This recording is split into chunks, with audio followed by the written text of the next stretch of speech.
ધૃતરાષ્ટ્રની આંખે આંધળા હતા અને અંત સમય આવ્યો, શરીર જંગલમાં, આખા જંગલમાં આગ લાગી, આખું શરીર ધૃતરાષ્ટ્ર પડી ગયું, શરીરમાં ફૂલા પડ્યા, એમાં કીડા પડ્યા, તોય પ્રાણ ધૃતરાષ્ટ્રના નીકળે. એક પારધી જતો તેને ઉભો રાખ્યો કે તમે કોણ? તો કે હું હસ્તિનાપુરનો રાજા, ધૃતરાષ્ટ્ર મારું નામ. પણ તો કે તમારું આ શરીરમાં કીડા પડ્યા, તમે મરતા કેમ નથી? કે મારે મરવું છે, પણ મારા મનમાં હજી એક હિસાબ બાકી છે, મરતા પહેલા એક હિસાબ કરવો છે. જો સંભવ હોય તો દ્વારકા જઈ અને દ્વારકાધીશને બોલાવી આવો. એટલે પેલું પારધી દ્વારકા જાય છે, દ્વારકાધીશને કૃષ્ણને બોલાવીને આવે છે, કૃષ્ણ ભગવાન આવે છે. ધૃતરાષ્ટ્ર માતા પોતાના ખોળામાં મૂકે છે, માતા પર હાથ મૂકે છે. શેનો હિસાબ બાકી છે મહારાજ? હવે મોહમાયા છોડો અને પ્રાણ મૂકો શરીરમાંથી. કે મારે મરતા પહેલા એક પ્રશ્ન તને પૂછવો છે. તે એવું કીધું હતું કે હું યુદ્ધ નહીં લડું, પણ એક વાત કહું, ખોટું ના લગાડીશ કૃષ્ણ, આખું યુદ્ધ કરાવનાર તું જ છે. જો તું ના હોત ને તો યુદ્ધ થાત જ નહીં. મહાભારતનું યુદ્ધ કૃષ્ણ તે જ કરાવ્યું છે. યુદ્ધના અંતિમ દિવસે કૃષ્ણ મારા દીકરા દુર્યોધનની જોડે કોઈ નહોતું.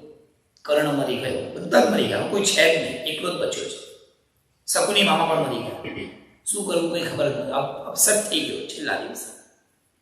એટલે ગાંધારીએ એવું કીધું કે હું મારી પટ્ટી ખોલું અને તું નગ્ન થઈને આવે, તારા શરીર પર મારું તેજ આવે અને તું વજનો બની. એ વખતે મારા દીકરા માટે, દુર્યોધન માટે તમે તો શત્રુ છો, તારા પ્રત્યેને ભયંકર ક્રોધ છે, તારી વાત તો કેવી રીતના માને? પણ ખબર ના પડી. એ દિવસે તું આવ્યો, એક સેકન્ડમાં કહી દીધું કે સ્ત્રી આગળ, પત્ની આગળ અને માતા આગળ પણ લગ્ન ન જવાય, તો કેળાનું પત્તું પહેરી.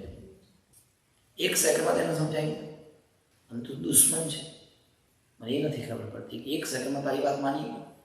અને જે દિવસે યુદ્ધ નહોતું થયું, યુદ્ધ થવાનો અંસાર હતો, મારા દીકરાએ કીધું કે હું 100 જેટલી જમીન પર પાંડવો નહીં આપું. એ વખતે તમે સમજાવવા આવ્યા. 3 દિવસ સુધી તમે ઇન્દ્ર હસ્તિનાપુરમાં રહ્યા, 3 દિવસ સુધી રોજ દુર્યોધનને સમજાવ્યો, તો એ સમજ્યો જ નહીં. 3 દિવસ સુધી કૃષ્ણ દુર્યોધનને સમજાવે છે, દુર્યોધન સમજતો નથી. અને યુદ્ધના છેલ્લા દિવસે એક સેકન્ડમાં સમજી જાય. મતલબ એવો, કૃષ્ણ તું જેને ચાહે એને સમજાવે અને તું ન ચાહે તો સમજાવે. એટલે સમજાવવું અને ન સમજાવવું એ બધું કૃષ્ણ તારા હાથમાં છે, બધું તું કરી શકે છે. એટલે મારા મતે તો આ યુદ્ધ લગભગ તમે જ કરાવ્યું છે. ખાલી મને એટલો જવાબ આપ કે એવા તો મારા કયા કર્મ, એવું તમારું શું પાપ કે જેના કારણે આજે હું મૃત્યુ પામું છું અને મારા સૌમાંથી એક પણ જીવતો નથી? કેમ? કૃષ્ણે કીધું કે એ જ કર્મનું બંધન. કયું કર્મનું બંધન? એટલે ભગવાને માથા પર હાથ મૂક્યું. 1 નહીં, 2 નહીં, 3 નહીં, 4 નહીં, 50મો જન્મ યાદ આવ્યો. કોને? ધૃતરાષ્ટ્ર.